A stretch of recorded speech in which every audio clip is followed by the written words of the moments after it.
Let's take a look at some of the key characteristics of controlled demolition. First, we have a sudden onset of destruction at the base of the structure. We have straight down symmetrical collapse into its own footprint, because demolition waves remove the column support, resulting in a free fall speed, virtually, through the path of what was the greatest resistance, thousands of tons of structural steel. We have a total dismemberment of the steel structure, so it's loaded and ready for shipment. We have minimal damage to adjacent structures, sounds and flashes of explosions heard and seen by witnesses, enormous clouds of pulverized concrete, squibs sometimes, explosive charges that go off at the wrong times, chemical evidence of cutter charges.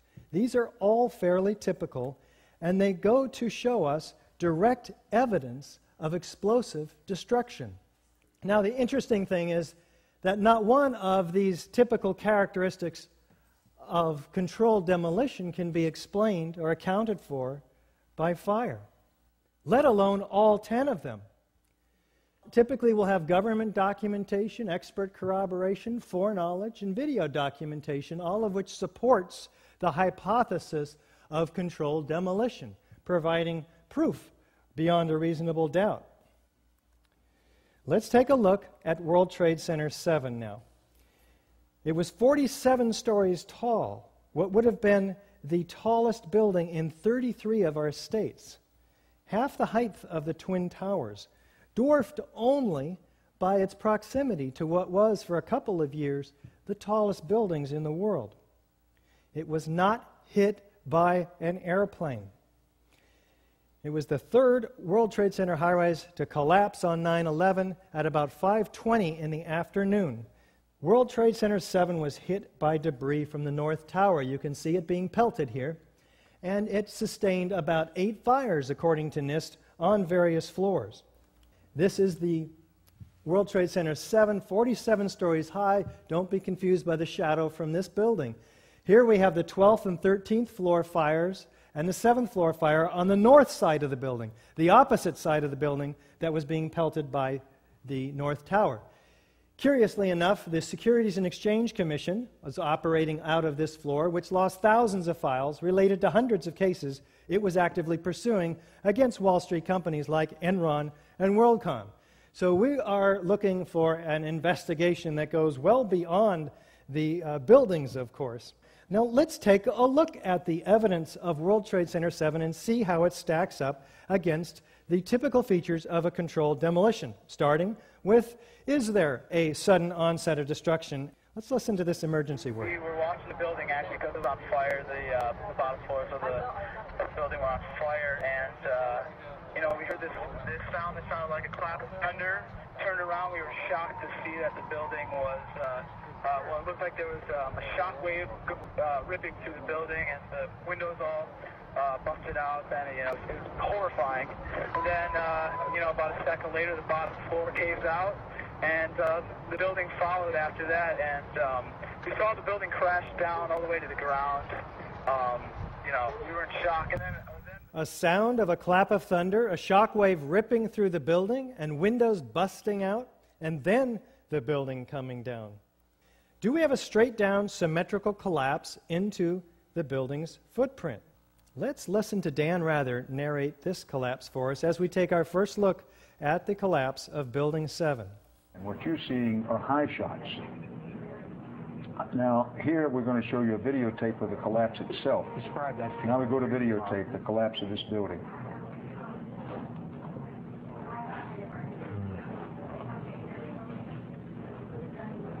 It's amazing. Amazing, incredible, pick your word.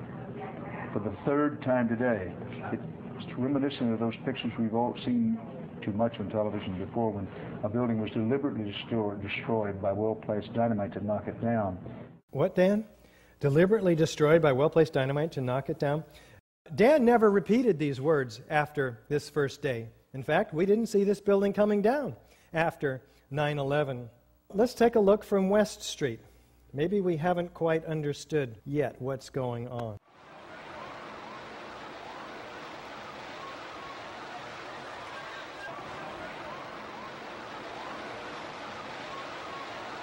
Well, I'm not quite convinced yet. Let's take a look in this side-by-side comparison with a known controlled demolition on the right.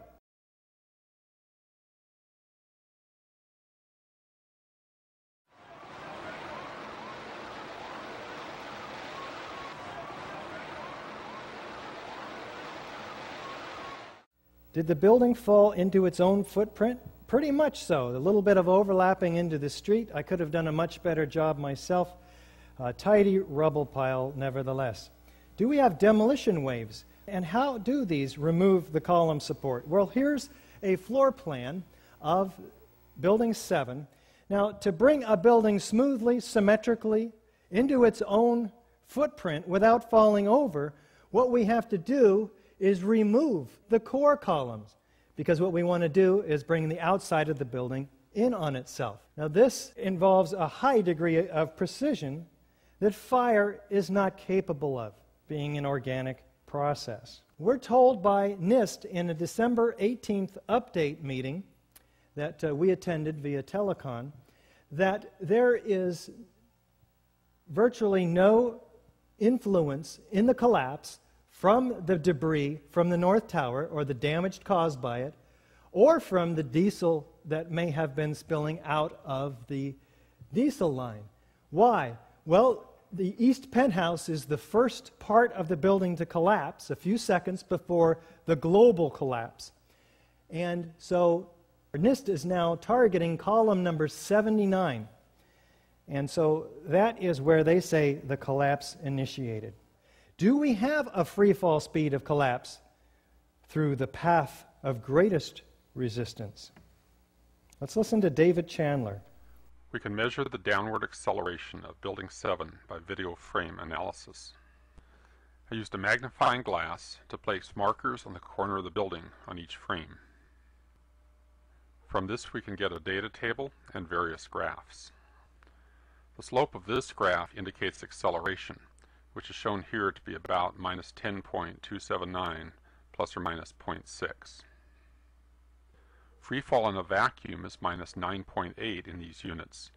That falls within the margin of error of this measurement. In other words, the rate of fall of Building 7 in the first few seconds is indistinguishable from free fall in a vacuum. What are we talking about? You can see second by second the building gaining downward momentum. You can plot the drop distance on a graph of time, and it fits the free fall curve almost perfectly. What does this mean? That the columns had to have been removed, and removed virtually simultaneously on each floor, synchronistically timed, so the building had no resistance virtually on the way down. Do we have a total dismemberment of the steel structure? We had a 47-story skyscraper compressed to 4 stories. How does this happen? This building had some moment-resisting frames on several floors. That's where the beams are welded very rigidly to the columns. Do we have sounds of explosions, though? Here's Craig Bartmer from the New York Police Department.